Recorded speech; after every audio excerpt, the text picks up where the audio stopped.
Hey guys, so today I wanted to show you my first impressions of this budget-friendly Camillus LK6.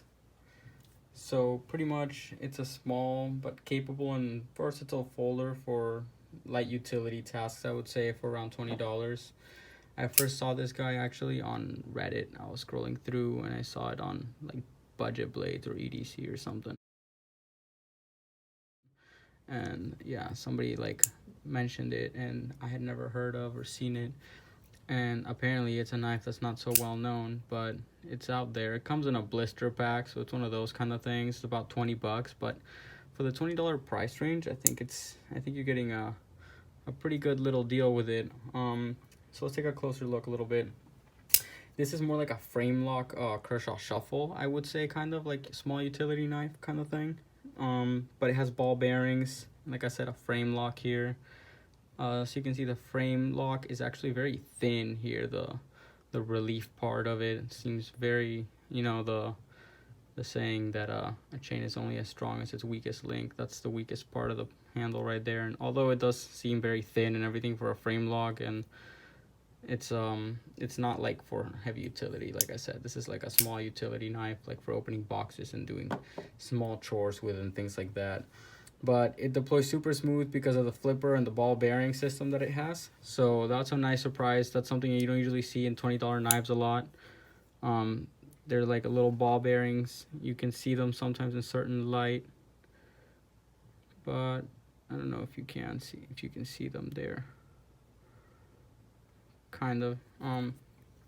But anyways, yeah, this carries really well, but not excellent. This pocket clip, even though it's deep carry.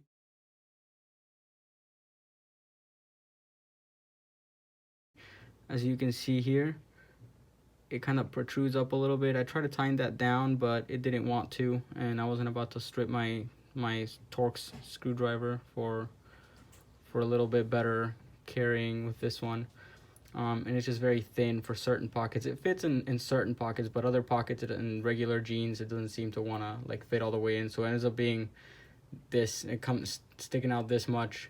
So it's not as deep carry as you would want it to be, which is like down there. But, it's kind of like you get what you pay for kind of thing. It's not going to be perfect. I'm sure the quality check on these is not like very thorough.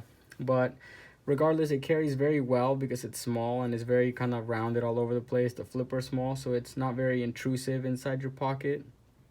And it's just like it doesn't get in the way when you stick your hand in it. I've had big flippers that kind of like rub up against your hand and they're very uncomfortable to put other things in your pocket with.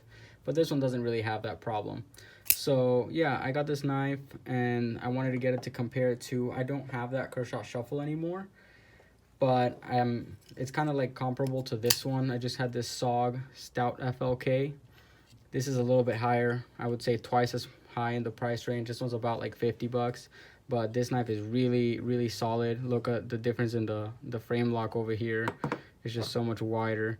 But I like having, a variety of knives to show you guys in different price ranges, but that would cover kind of like the same kind of things. See, this knife is very similar in design, whereas you have like a short blade with like a nice choil, so you can have an easier time choking up and doing fine tasks with your small pocket knife. But yeah, besides that one, I would put in this lineup also a Kershaw Shuffle. They have the old ones with a back pocket clip on the back, and then the new ones that have like the not pocket clip, the bottle opener. They have a bottle opener that's on the spine, and the other one has like a little pry bar screwdriver kind of thing with a double-sided bottle opener. I've had both of them. I don't currently have them anymore. I gave them away as gifts, but I would say that they're about the same thing as this one if you're looking for a liner lock version. And yeah, so I'm gonna be back with another full review sometime in the future when I've had more experience with it and used it more for, I don't know, real life situations. So far I've used it for all kinds of packages and things like that, and cleaning up things. Like, it's really good for scraping things like really close like this. It's got a really nice little edge for that, and as a matter of fact, it's stayed pretty sharp so far. It's got D2, pretty decent metal for the price, so definitely worth checking out if you guys see these guys in stock.